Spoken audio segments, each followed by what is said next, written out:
பேசி பராசக்தி மனோகரா வசனம், முத்தமிழர் கலைஞருடைய வசனங்களை பேசித்தான் நடிகராக வந்தேன்.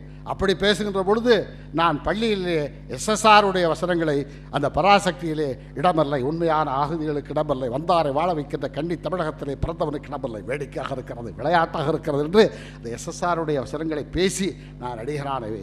ஆகவே அப்படிப்பட்ட லட்சிய நடிகர் எஸ்எஸ்ஆருடைய புகழ் ஓங்க வேண்டும், நிலைக்க வேண்டும் என்று சொல்லி வாய்ப்புக்கு நன்றி கூறி விடைபெறுகிறேன். நன்றி, வணக்கம். அடுத்ததாக நினைவாஞ்சலி செலுத்த மூத்த கலை சகோதரி காஞ்சனா அவர்களை அன்போடு ஒருபடி அழைக்கிறேன்.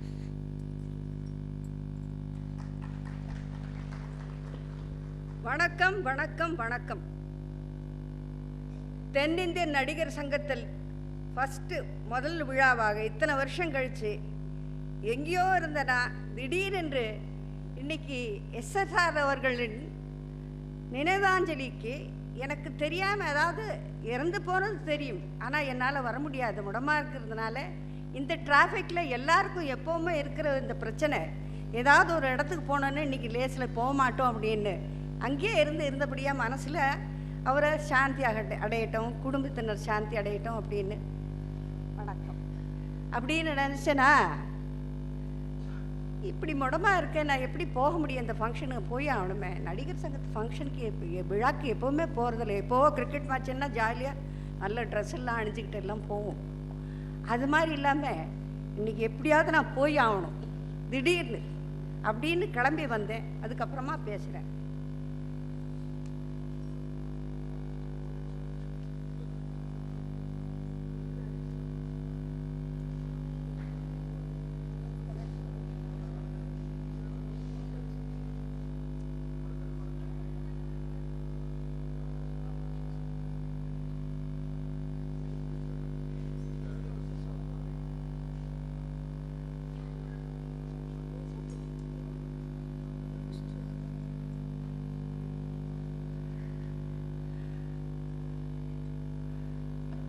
To the President,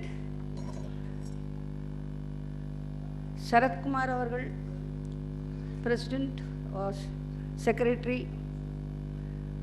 தென்னிந்திய நடிகர் சங்கத்தினர், மெம்பர்ஸ், ஆர்டிஸ்ட், இயக்குநர்கள், கலைஞர்கள், அப்புறம் எழுத்தாளர்கள், டெக்னீஷியன்ஸ், கேமரா குரூப் எல்லாருக்கும் என்னோட மனமார்ந்த நமஸ்சுமாஞ்சலி நமஸ்காரங்களை அர்ப்பிக்கிறேன்.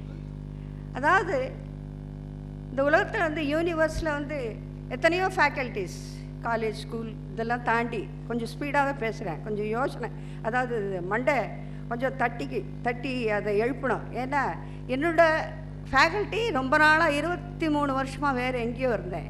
ஸோ அதுலேருந்து திரும்பி இந்த உலகத்துக்கு வரணுன்னா கொஞ்சம் டைம் பிடிக்கும். அதனால் ஆகையில் நான் ஆரம்பத்தில் ஏர்லைன்ஸில் இருந்தபோது முதலாக நான் ஃப்ளைட்டில் நிறைய பேர் பெரிய விஎஃப்எஸ் எல்லாம் வருவாங்க, அவங்கெல்லாம் வருவாங்க, பெரிய நடிகர் திலீப், சிவாஜி அவர்கள் எல்லாம் வந்துக்கிட்டு இருப்பாங்க. முதலாக யாரும் சரோஜதி அம்மா வந்துட்டாங்க, கோயம்புத்தூர் போனோம் ஷூட்டிங் போடுறதுக்கு. இவங்க 2 பேரும் விஜயகுமாரியும் எஸ்எஸ்ஆர் அவரோடும் அங்கேயே அப்படி நின்று பார்க்குறாங்க. ஃப்ளைட்டு கிளம்பிடுச்சு, டோர் மூடிட்டாங்க, ஃப்ளைட்டு கிளம்பிடுச்சு. ஏன் அப்படி? ஐயோ லேட்டாக வந்துட்டாங்களே, எப்படி இவங்களுக்கு சொல்லலாமே. அதாவது படங்களை பார்த்துருக்கேன்னா அந்த அந்த ஆர்வத்தில் திறந்தால் நல்லா இருக்குமே, வந்தால் நல்லா இருக்குமே. அது ஃபஸ்ட்டு அறிமுகம் எனக்கு எஸ்எஸ்ஆர்னா யாருன்னு. அதுக்கப்புறம் கொஞ்ச நாள் ஆனதுக்கப்புறம் அவரோட மறக்க முடியுமாங்கிற படத்தில் நான் நடிக்க எனக்கு வாய்ப்பு கிடச்சிது. அப்போ வாட்டி கேட்டேன் நான், ஏன் சார் என் படம் பார்த்தீங்களா, காதலிக்க நேரமில்லை எப்படி இருந்தது அப்படின்னா, புதுசாக ஒன்றும் நடித்த மாதிரி இல்லை, நல்லா நடித்தேன் அப்படின்னாரு.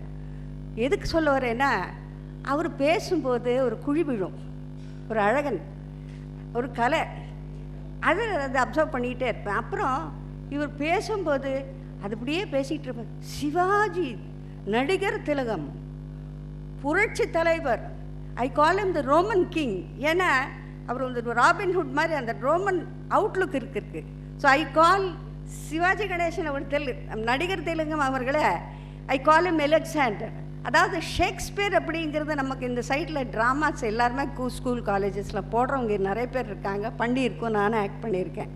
இருந்தாலும் ஷேக்ஸ்பியரியன் அப்படின்னு உறுதியாக்கி ஷெவலியர் பட்டம் பெற்றவர் சிவாஜி அவருக்கு ஈடு கொடுத்து எஸ்எஸ்ஆர் அவர்கள் அது என்னவா பேசுகிறார் தமிழ் பிரவாகம். அதாவது எந்த இடத்துல சிவாஜிக்கும் எஸ்வி ரங்கராவ் அவர்களுக்கும் மற்ற யாருக்கும் சொடையே இல்லாமல் நான் ஸ்டாப் தம்மு பிடிச்சி விடாமல் பேசிகிட்டு இருக்காருன்னு எனக்கு ரொம்ப ஆச்சரியம். அதனால் எனக்கு அவரை பார்க்கும்போது இப்படி ஒரு தமிழ் பேசுகிற அளவுக்கு நமக்கு அந்த அதிருஷ்டம் அந்த நாளில் நமக்கு கிடைக்காம போயிடுச்சு. அவரோட ஒரே ஒரு படம் தான் நடிச்சிருக்கேன். ஒருவேளை நான் அவங்களோட நடிச்சிருந்தேன் இன்றைக்கி புலவி ஆயிருப்பேனோ என்னமோ. எனக்கு அந்த அதிருஷ்டம் எனக்கு கிடைக்கல. காரணம் என்னென்ன, எப்போவுமே எங்களை ஒரு சாங்கு, ஒரு அழகு, ஒரு கிளாமர், பொதுவாக பார்க்க போனால் அந்த காலத்தில் பானுமதி அம்மா, சாவித்திரிம்மா, பப்பிம்மா அவங்கெல்லாம் ரொம்ப பெரிய படங்களும் வசனத்தோட MN Nambiar, MN Rajam, Sivaji, MN Rajam, SSR இவங்கெல்லாம் நடிக்கும்போது அந்த சீன் அப்படி அந்த வாயை அப்படியே பார்த்துட்ருப்பேன். அதாவது எப்படி அந்த நாக்கு அப்படி சுழலு, அதான் வார்த்தைகள் அந்த அளவுக்கு அவங்க எந்த அளவுக்கு அச்சீவ் பண்ணியிருக்கு, சாதனை பண்ணி, அதாவது உழைப்பிலேயே பெரிய ஆட்கள் ஆயிரி கஷ்டப்பட்டு வந்திருக்காங்க. நாங்கள் அப்படி இல்லை. ஒரு நாளைக்கு இந்த லாங்குவேஜ், ஒரு நாளைக்கு அந்த ஃபாஸ்ட் ஃபுட்ஸ் மாதிரி எல்லா லாங்குவேஜையும் கலந்து ஏதாவது ஒரு லாங்குவேஜுக்கு வந்து நினைவுபடுத்திக்கணும் அப்படின்னா கொஞ்சம் நேரம் ஆகும், ஸ்டடி ஆகாது, கஷ்டமாகும். ஸோ இன்றைக்கி இந்த ஃபங்க்ஷனில் நடிகர் சங்கத்தில் இந்த ஃபங்க்ஷத்தில் இன்றைக்கி நானாக தேடி எஸ்எஸ்ஆர், அது எஸ்எஸ்ஆரோட மகிமைன்னு நான் நினைக்கலாம். ஏன்னா அவருக்கு அவ்வளோ சிம்பிளிசிட்டி, ரொம்ப நோம்பல். அதாவது எல்லாரோட சகஜமாக ஒரு பெருந்தன்மை, ஒரு பெரிய காட்டிக்கிறதுல என்ன பண்ணுறேன், என்ன சாப்பிட்டேன் அப்படின்னு பேசி ஒரு நாளைக்கு நான் 1990 ஏதோ என்னோட, அதாவது கஷ்டம் அப்படின்னா என்ன அப்படிங்கிறது, கஷ்டம் ஹைட்ஸ் ஆஃப் லைஃப், அதாவது ஹைட்ஸ் ஆஃப் தி ரிச்னஸ், கஷ்டம் எல்லாமே கலப்படமாக எனக்கு சாதனை படைச்சு இன்னைக்கு God has made me steady. எது வந்தாலும் நகர முடியாது, எது வந்தாலும் ஒன்றும் செய்யாது, என்ன எது போனால் என்ன, எது இருந்தால் என்ன, அப்படிங்கிற அளவுக்கு ஸ்டடி ஆகிட்டேன். அந்த வகையில் இங்கே இவருக்கு ஒரே வாட்டி என்னை பார்த்து தப்பு பண்ணிட்டேன் காஞ்சனா, என்ன தப்பு பண்ண, சொல்லாமல் போயிட்டல்ல, எங்களுக்கு எல்லாருக்கும் சொல்லாமல் நீ தமிழ்நாடு விட்டு போயிட்டல்ல. அதாவது வைராக்கியம் வரும்போது தமிழ்நாடோ தேசமோ வீடோ காடோ எதுவுமே ஞாபகம் வராது. அந்த வார்த்தை சொல்லும்போது ஓஹோ, there is one soul who thinks, சொல்லியிருந்தா என்ன வேணாலும் நாங்கள் பண்ணியிருப்போம்ல, சம்பாத்தியெல்லாம் விட்டுட்டு போயிட்டே தமிழ்நாட்டில். ஸோ இன்னைக்கு today if I'm here, I am back to Tamil Nadu because of lord Venkateswara. அன்னைக்கு அந்த மனுஷன் கேட்டான், அந்த மனுஷன் கேட்டார், asked me, why did you go, why did you go why, பாரு பெங்களூர் வந்தால் நேராக வீட்டுக்கு வந்துடு. அதாவது அந்த ஃபீலிங் அவருக்கு விட்டுட்டு போயிட்டாட, நம்மெல்லாம் இருக்கோமே, நம்ம பண்ணியிருக்கோமே.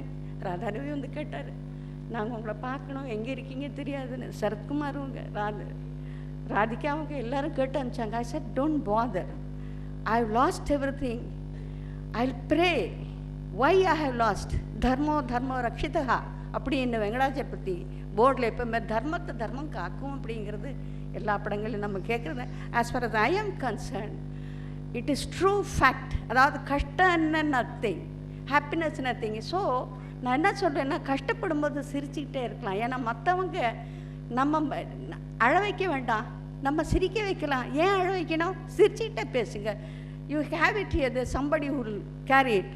ஸோ அந்த அளவுக்கு நான் தெளிவாகி இவரை நினைக்கும் போது only first thing I said, I told my sister, என் சிஸ்டர்கிட்ட சொன்னேன், பேபிமா ஐ கோ, என்ன விஷயம் இப்போ திடீர் ஃபங்க்ஷன் அப்படின்னு, a soul is gone, so we respect the soul. அந்த சோல் நம்ம எல்லாரும் ஞாபகம் இருக்குது, நம்ம வீடெல்லாம் ஞாபகம் இருக்குது அப்படின்னு சொல்லி இன்றைக்கி ஐ ஃபீல் எனக்கு எந்த அளவுக்கு சந்தோஷம்.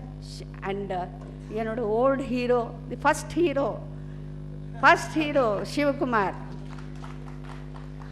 Of course I miss MGR and Shivaji, no doubt about it, but Shivakumar is very much here, lively, happy, he is happy, I am happy. எல்லாரையும் நான் ஏதாவது கொஞ்சம் நேரம் உங்கள் நேரத்தை கழித்து வேஸ்ட் பண்ணியிருந்தேன், க்ஷமிக்கணும், மன்னிக்கணும்னு வேண்டிக்கிட்டு, இந்த அளவுக்கு எனக்கு பேசுகிறதுக்கு, அதாவது நான் பேசணும். ஆதினவர்களே, மீனாட்சி அம்மன் ஞாபகம் வருது. ஆதினவர்கள் உங்களை பார்க்கும்போது எனக்கு ஃபஸ்ட்டு தேவி அவங்க தான். ஏர்லைன்ஸில் போகும்போது 4 கோபுரம் சுத்தாமல் போக மாட்டோம் நாங்கள், கேப்டன் பைலட்ஸ் எல்லாருமே. தேவி கம் ஃபார்வர்ட் அப்படின்னு சொல்லி அந்த பிரதட்சிணம் பண்ணிட்டு வரும். ஸோ அந்த பிரதட்சிணங்கள் இன்னைக்கு என்னை கிட்டத்தட்ட பிரம்மச்சாரி ஆயிட்டேன் நான். நத்திங் லெஸ் இன் பிரம்மச்சாரி. பட் சிரிச்சுக்கிட்டே இருப்பேன், எல்லாரோட சகஜமாக இருப்பேன். But still I have become a sannyasi within my self. நன்றி, வணக்கம், தேங்க்ஸ்.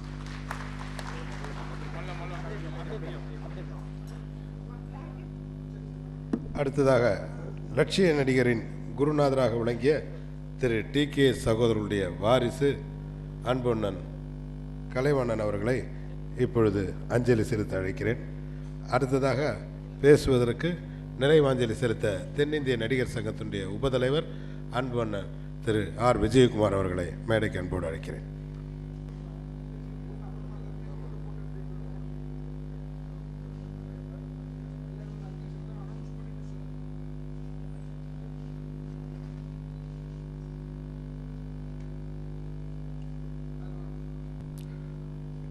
லட்சிய நடிகர் திரு எஸ்.எஸ். ராஜேந்திரன் அவர்களுடைய நினைவஞ்சலியை மிக சிறப்பான முறையிலே தென்னிந்திய நடிகர் சங்கம் ஏற்பாடு செய்திருக்கிறார்கள். இந்த நிகழ்ச்சிக்கு வருகை தந்திருக்கின்ற கலைத்துறையைச் சேர்ந்த அத்துணை நண்பர்களுக்கும், விநியோகஸ்தர்களுக்கும், தயாரிப்பாளர்களுக்கும், இயக்குநர்களுக்கும், நடிகர் நடிகைகளுக்கும் என்னுடைய நன்றியை தெரிவித்துக் கொள்கின்றேன். நடிகர் சங்கத்தினுடைய தலைவர் தம்பி சரத்குமார் அவர்களும், பொதுச் செயலாளர் ராதா ரவி அவர்களும், வாகை சந்திரசேகர் அவர்களும் இந்த தொகுப்பினை செய்ய வேண்டும் என்று சொல்லி அதை மிக சிறப்பாக இந்த நிகழ்ச்சி ஆரம்பிப்பதற்கு முன்னால் எஸ்எஸ்ஆர் என்பவர் யார், எப்படிப்பட்டவர் என்று தெரியாதவர்களுக்கு கூட தெரிவிக்கின்ற வகையில் மிக அழகாக தொகுத்து வழங்கியிருக்கிறார் தம்பி செல்வராஜ் அவர்கள், நடேசன் அவர்கள் எல்லாம் சேர்ந்து ஒரு குழுவாக மிக சிறப்பாக செய்திருக்கிறார்கள். இந்த லட்சிய நடிகருடைய படத்தை கலந்து வைத்திருப்பவர் மதுரை ஆதீனம் அவர்கள். காரணம், அவர் மதுரைக்கு சொந்தக்காரர், மதுரை ஆதீனத்துக்கும் சொந்தக்காரர். அதனால்தான் அவரை இந்த படத்தை திறக்க வைத்திருக்கிறார்கள் என்பதை நான் புரிந்து கொண்டேன். இங்கு பேசிய அத்தனை பேரும் மனமாற உளமாற ஒரு நல்லவருக்கு என்ன மரியாதை செலுத்த வேண்டும், அவர் வாழ்ந்த காலத்தில் எப்படி இருந்தார்கள் என்பதை மிக தெளிவாக சொன்னார்கள். அதில் குறிப்பாக அவருடைய பிள்ளை ராஜேந்திரகுமார் அவர்கள் பேசும் பொழுது தன்னுடைய தந்தை மருத்துவமனையில் இருக்கும் பொழுது கூட கடைசி நேரத்தில் கூட கையில் என்ன போட்டிருக்கிறாய் என்று கேட்டார்கள். அது திஷ்டி கயிறு என்று சொன்னதாக சொன்னார்.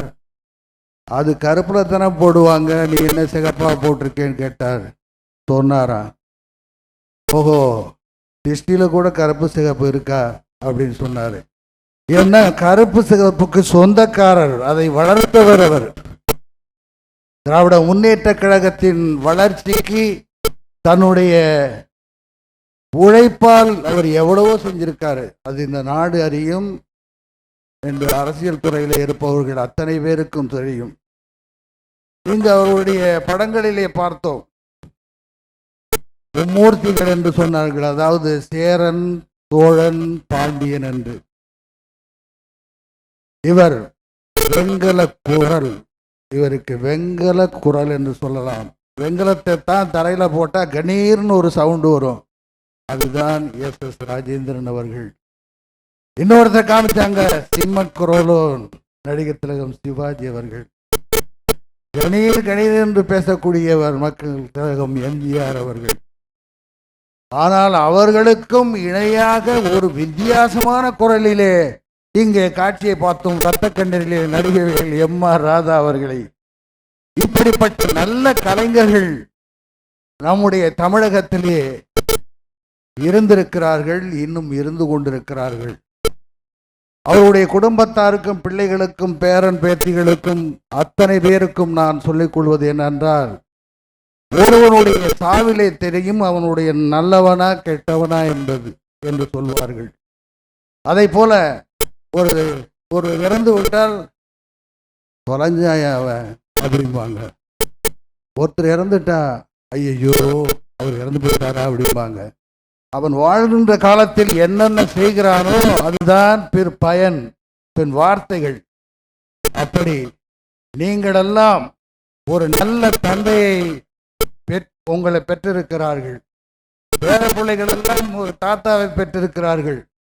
அவர் நல்லா வாழ்ந்தாரு, நல்லா நடிச்சாரு, நல்ல புகழோடு இருந்தாரு, நல்ல மனைவிகள் பிள்ளைங்க பேர பிள்ளையோட வாழ்ந்தார்.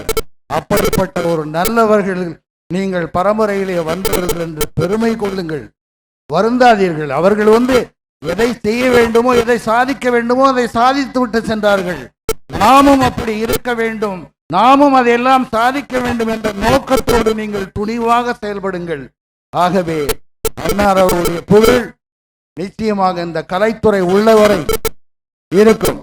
ஏனென்றால் ஒரு கலைஞர் தன்னுடைய உடலை தான் போகிறது தவிர உயிர் போறதில்லை. நம்ம பார்த்தோம் பாருங்க, கலைஞர்கள் அத்தனை பேரும் இன்றைக்கு நடிகர் திலகமாக இருக்கட்டும், மக்கள் திலகமாக இருக்கட்டும், நடிகவேல் எம்.ஆர். ராதாவாக இருக்கட்டும், அத்தனை நடிகர்களும் முன்னாடி இருந்த பி. சின்னப்பா, தியாகராஜ பாவதர், டி.ஆர். மேலாலிங்கம் போன்றவர்கள் எத்தனை கலைஞர்கள் இருந்தாலும் அவர்களை என்றென்றும் இந்த உலகம் உள்ளவரை வாழ்ந்து கொண்டுதான் இருப்பார்கள். நாம் அந்த பார்க்கிறோம். இருந்து அவங்களை மறக்க முடியாது, மாற்ற முடியாது.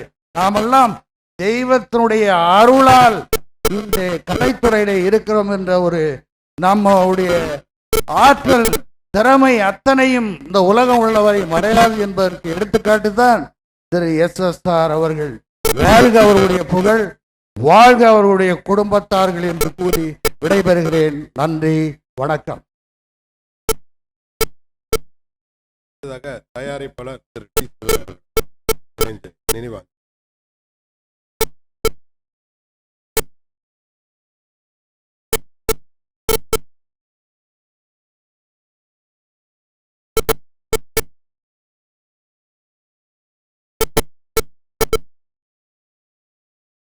அனைவருக்கும் வணக்கம். திரு எஸ்.எஸ்.ஆர். அவர்கள் தமிழால் வளர்ந்தார். எஸ்.எஸ்.ஆர். அவர்களால் தமிழ் வளர்ந்தது என்று சொன்னால் மிகையில்லை. அவர் அளவுக்கு அழகு தமிழ் பேசி என் வாழ்நாளில் நான் பார்த்ததில்லை.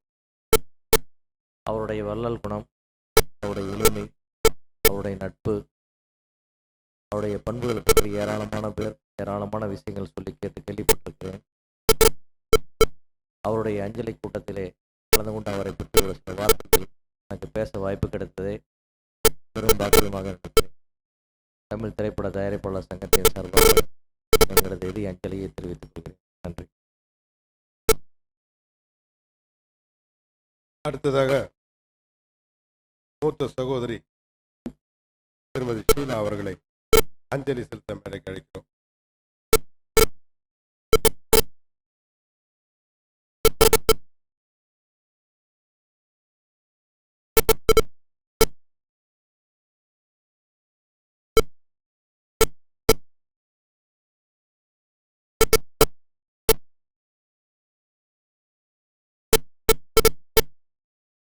அடுத்ததாக நினைவாஞ்சல் செலுத்த அன்பு அண்ணன் மூத்த சகோதரர் என்றும் 16 மார்க்கண்டேயன் அண்ணன் சிவகுமார் அவர்களை மேடைக்கு அழைக்கிறேன்.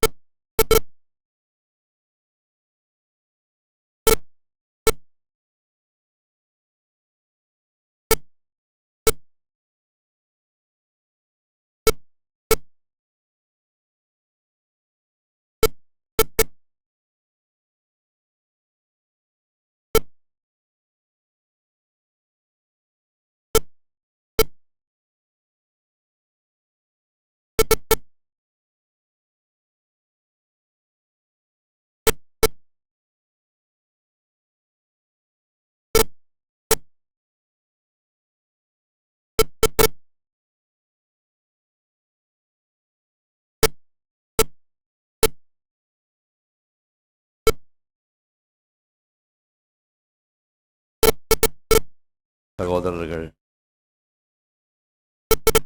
சரத்குமார், ராதாரவி, சந்திரசேகர் உள்ளிட்ட நடிகர் சங்க நிர்வாகிகள், மரியாதைக்குரிய ஆதினம் அவர்களே, திரகுலத்தைச் சேர்ந்த அனைத்து பிரிவு சகோதர சகோதரிகளே, பத்திரிகை, தொலைக்காட்சி, இணையதள நண்பர்களே,